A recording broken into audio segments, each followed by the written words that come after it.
দেখো কতদিন পর আবার এটা ফুটেছে, কি সুন্দর। মাসি কল খুলেছে, মাসি কল খুলে বলছে, ও বৌদি এই দিকের কলে জল পড়ে না। ইন্টারভিউ?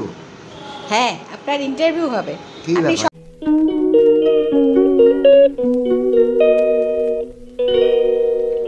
দেখো কতদিন পর আবার এটা ফুটেছে, কি সুন্দর। আর এগুলো ওই যে চাল দেওয়া ডাল দেওয়া জলের, দেখো কেমন সাদা সাদা সব দিক, দেখ জল দেই না, কি সুন্দর ফুটেছে। দেখে মনে হয় না একদম স্থলবদ্ধ। এটা না দেখলে কারোর বোঝার ক্ষমতা নেই। আসলে এই গাছটা ছেটেছি, দেখো একদম ছেটে দিয়েছিলাম। এই যে এখন ডাল বেরিয়ে কড়ি এসছে। এটা তো কতটুকু ডাল থেকে কড়ি এসছে, দেখো কতটুকু ডালে কি সুন্দর ফুটেছে। আজকে তুলে নিই, ঠাকুরকে দেবো। আজকে না সব গোলাপি রঙেরই ফুটেছে। এই দেখো আরেকটা গোলাপি রঙ। এই ফুলটা তো বলেইছিলাম, হয় একদিন হয়তো বলেছি তোমাদের, আর জানো যে এই ফুলটা দেখলে আমার না একজন কাকুর কথা মনে পড়ে, এই শ্বশুরবাড়ি পাড়ার। তিনি তো নাই আর, গত হয়েছেন করোনার পরে পরে। খুব খারাপ লাগে মানুষটার জন্য। আর এখানে দেখো আজকে বেশ কয়েকটা ফুটেছে, একটা আর দুটো। আজকে দুটো ফুটেছে, এই করিস না, দুটো ফুল ফুটেছে। এই যে লাল জবা একটাও ফোটেনি, একটাও না। আমার ড্রাগন ফলের গাছে ফল এসছে, এখন দেখা যাক শেষ পর্যন্ত কী হয়। আর বন্ধুরা, আশা করি তোমরা সকলেই ভালো আছো। তোমাদের ভালোবাসায় বাবা কি রোদ, আমরাও ভালো আছি, ভালো থাকার চেষ্টা করছি। আজকে সকাল সকাল চলে এসেছিল কে বলো তো, হনুমানজি। সকালবেলায় তখন কটা হবে, 4:30 হবে, 4:30 4:45। আমি তখন উঠেছি। আমার এই কাকি শাশুড়ি কাকা শ্বশুর তো খুব সকালে ওঠে, ওই তখন ওরা স্নান টান করে। তো আমি দেখছি যে কাকা শ্বশুরদের আওয়াজ হচ্ছে, মানে মন্ত্র পড়ছে, স্নান টান করে হয়তো বাথরুমের আওয়াজ হচ্ছে। তা তখনই আমি ভাবলাম যে দেখো সকাল তো অনেকক্ষণ হলো, কাকা শ্বশুররা অনেক তাড়াতাড়ি ওঠে, মানে 4টের মধ্যে উঠে পড়ে গরমকালে। অবশ্য ওনারা শোনও খুব তাড়াতাড়ি, মানে মোটামুটি ধরে নাও 7:30 থেকে 8টা। তারপরে আর কাকার কাছে গেলে পরে কাকাকে পাওয়া যাবে না। মানে এই কাকা শ্বশুর, এই বাড়ির কাকা শ্বশুর। এর পাশে যে থাকে কাকা শ্বশুর, সে হচ্ছে এরই দাদা। আমাদের জ্ঞাতি যা হয়, মানে বলেছিলাম হয়তো তোমাদের, সে নিয়ে গিয়েছিলেন ডাক্তারের কাছে ছেলেকে মানে আমার হাজব্যান্ডকে। তখন দেখছি কাকা যখন স্নান করছে, দেখছি জুম জাম করে, আর আমাদের টিনের চালটা আছে ওটার মধ্যে নাচানাচি শুরু হয়েছে। তখনই বুঝলাম যে হনুমান চলে এসছে। তা গাছে দুটো আম ছিল, এখন দেখতে হবে খুঁজে যে এই গাছের দুটো আর ওই গাছের কটা। একটা তো পড়েই গেছে, এই গাছে বোধহয় 3টে হয়ে আছে, আদৌ আছে কি না। কারণ পাকার টাইম হয়ে গেছে, তো এখন ওরা আবার দৌড়াদৌড়ি শুরু করবে। খুব রোদ তো, ওই ভোরবেলাটুকুতেই আসে। তার সাথে সাথে কী করেছে জানো, আমার এখানের যে কল, সেই কলটাকে খুলে রেখেছে। আমি প্রথমে ভাবছি যে কাকাদের বাথরুমের আওয়াজ হয়েই যাচ্ছে। আমি বুঝতেই পারিনি যে কলখানা খুলে রেখে জল খেতে শুরু করেছিল। এমনি কিন্তু এখানে বালতিতে জল থাকে, সেই জলটা খায় না, ওই রানিং ওয়াটার খাবে কল খুলে। সেটা খুলে রেখে চলে গেছে। এবারে মাসি এসছে, ঘর মুছবে, আর যেটুকু বাসন থাকে ওটুকু মুছবে। তা মাসি কল খুলেছে, মাসি কল খুলে বলছে, ও বৌদি এই দিকের কলে জল পড়ে না। আচ্ছা, জল পড়ে না মানে? আমি রাত্রে শোয়ার সময় পুরো ট্যাঙ্কি ভরে রাখলাম, কতটুকু জল লেগেছে। রাতে কয়েকবার সবাই মিলে বাথরুমে গেছে, শুধু মাঝরাতে একবার, প্রত্যেকে হয়তো একবার, আমি একবার, মা একবার, আর তো কেউ যাই না রাত্রেবেলা। তখন বলছি যে কী জানি কেন। তারপরে প্রাম চালিয়েছি, তাহলে যে আবার জল পড়ছে। তো ওখানে এই পাশে এসে দেখছি ট্যাঙ্কি খুলে কল খুলে রেখে দিয়ে চলে গেছে, মানে সব জল বেরিয়ে গেছে।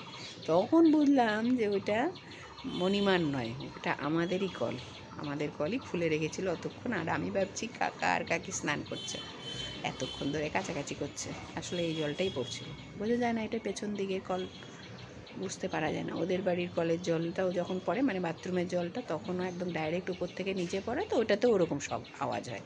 এটাও যেমন, এটা হচ্ছে ছাদের জল পড়ে, আর ওদের ওটা পায়খানা না, বাথরুমের জল পড়ে, সেম আওয়াজ হয়। আর কি করা যাবে, ওর তেষ্টা পেয়েছে, ও তো খুলবেই। এখন অনেকগুলো কাজ আছে, দেখতে হবে কি কি নষ্ট করেছে। কল তো তখন বন্ধ করে দিয়ে আবার পাম্পটা পুরো ছাড়লাম, দেখছি পাম্প ছাড়ছি তাও জল পড়ছে না, আর আরেকটা কোথা দিয়ে যেন জল পড়ছে, তখন দৌড়ে এসে এটা দেখলাম। তা চলো শুরু করি আজকের ব্লগটা এখন থেকে। অনেকগুলো গল্প হয়ে গেছে, এখন সকাল হলে কি হবে, রোদের তেজ দেখেছো, কোথায় যে কি রুবেল রুমাল কি কি কোথায় যে ঘুরে বেড়াচ্ছে জানি না। এখন আদৌ যে কি হবে, একবার বলছে শনিবারেই আসবে, আবার একবার বলছে না রবিবারে আসবে, মানে আছড়ে পড়বে কি যেন। চলো দেখি কি খবর হয় আজকে সারাদিনে, দেখতে থাকো। শুরু করলাম এখন থেকেই তোমাদেরকে সাথে নিয়ে। এক এক দিন না দেখবে দিনটাই একটু অন্যরকম হয়, সেই দিনটাকে তুমি অন্য দিনের সাথে ঠিক মেলাতে পারবে না। সকাল থেকেই বেশ ভালো লাগা শুরু হয়ে যাবে, আবার যদি মন্দ লাগা শুরু হয় সকাল থেকেই তোমার মন্দ লাগা শুরু হয়ে যাবে। এটা আমি দেখেছি আমার সাথে ঘটে, জানি না তোমাদের সবার সাথে ঘটে কি ঘটে না। যদি সত্যি আমার সাথে একমত হও তোমরা আমাকে একটু কমেন্ট করে জানাবে যে আমি ঠিক বলছি নাকি আমার সাথে তোমরা কেউই সহমত না। যাই হোক, সব কিছুকে নিয়েই তো চলতে হবে। এখন দেখো সকালে সে খিচুড়ি বানাবো, সেই জন্য সব সবজিপাতি কেটে নিলাম এক এক করে। সমস্ত সবজিগুলোকে অল্প একটু তেল দিয়ে প্রেসার কুকারে নাড়াচাড়া করছি, আর তার সাথে সাথে তার মধ্যে একটু মশলা দিলাম, ধনে জিরের গুঁড়ো, ফোড়ন দিয়েছি অবশ্য সাদা জিরে। তার সাথে সাথে একটু ভাজা হয়ে যাওয়ার পর লবণ হলুদ দিয়ে এখন ডাল চাল মানে ডালিয়া আর সেটা ডালটা যে ধুয়ে রেখেছিলাম সেটাও জল ঝরিয়ে দিয়ে দিলাম, দিয়ে আবার একটু নাড়াচাড়া করলাম।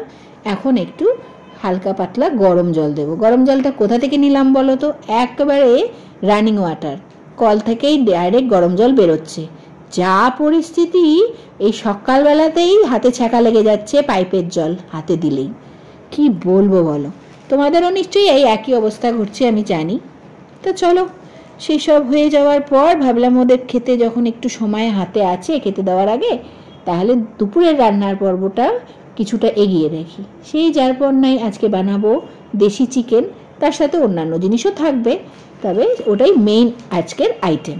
আজকে দেশি চিকেনটা করব কারি চিকেন, মানে কারি পাতা দিয়ে এই চিকেনটা রান্না করব। খুব টেস্টি হয়, আর কারি পাতা তো শরীর চুল ত্বক সব কিছুর জন্যই ভীষণ ভালো, আর সেটা যদি এডেবল হয় মানে আমরা যদি খাই তার মতন ভালো আর কিছু নেই। প্রথমেই তো দেখো পেঁয়াজ আদা রসুন আলু এগুলো সব এক এক করে কেটে নিচ্ছি। আজকে বটিতেই কাটছি, কারণ পেঁয়াজটা আমি আজকে বাটা দেবো না, ঝিরিঝিরি করে কাটবো দেখেই বটিতে কাটছি। আর বটিটা এত ভালো হয়েছে, আর এটার একটু শেপটা পাল্টে নেওয়াতে আরোই আমার কাটতে খুব সুবিধা হয়। তবে আগে তো খুব হাত কেটে যেত এই বটিটায়, বুড়ো আঙুল দুটোতে আমার কিছু পেঁচিয়ে নিতে হতো, কিন্তু এখন অনেকটাই এটা ধাতস্থ হয়ে গেছি, কাটতে কাটতে আর করতে হয় না ওরকম, এখন আর হাত কাটে না। দেখো সব এক এক করে কেটে নিচ্ছি আর জলে ভিজিয়ে রাখছি। ইন্টারভিউ? হ্যাঁ, আপনার ইন্টারভিউ হবে। আপনি সকাল থেকে কি কি খেয়েছেন আর কি কি খাননি সেটাকে বলেন। আর কবার সোফায় বসেছেন, কবার শুয়েছেন? চা কবার খেয়েছেন? চা খেয়েছি আর বিস্কুট? ডালিয়া খাচ্ছি, বিস্কুট খাইনি আজকে। এটাকে ডালিয়া বলে না, ডালিয়ার খিচুড়ি বলে। ও বাবা, আবার ইসেও তুলে দিল। আর আপনি কি খাচ্ছেন? আপনি খিচুড়ি খাচ্ছেন ডিম দিয়ে তো? ভিডিও এই ডিম দিয়েছি তো, দই ডিম খেয়ে নিয়েছো তো? সত্যি বাবা, এ না ফল কি এখন দেবো? তোর অসুবিধাটা কোথায়? তোর কি কি ধরা পড়লো? না শশাটা দিই, শশাটা খাও। এই গেল তোকে না এমন পিঠি দেবো, কেমন বাজি বুদ্ধি দেখো না। এদিক আছে শশা, তুই শশা খাবি? এই কুকাম্বার খাবি? চল এটার পরে খেও। কারি পাতা চিকেন হয়তো তোমরা অনেকেই জানো রান্না করতে, মানে আর কিন্তু সেটা নতুন করে তোমাদের সাথে শেয়ার করার কিছু নেই, তবু ভাবলাম রান্নাটা যখন করেছি একটু শেয়ার করি, আর তোমাদের সাথে তার সাথে সাথে গল্পও করি। প্রথমে খানিকটা তেল দিয়ে নিলাম, আমি একটু রান্নায় তেল কম দিই, যদি তোমরা যে যেমন দেবে রান্নায় খাবে সেরকমই তেল দিও, কিন্তু আমি প্রথমে তেলে আলু ভেজে তুলে রেখেছি। আর এটার মধ্যে তোমরা হলুদ দেবে না, এখন দিয়ে দিলাম ফোড়ন, সাদা জিরে তেজপাতা শুকনো লঙ্কা, তারপরে পেঁয়াজ টমেটো কাঁচা লঙ্কা একটু আদা বাটাই চারটে দিয়ে একটুখানি মাখা মাখা করে ভাজলাম।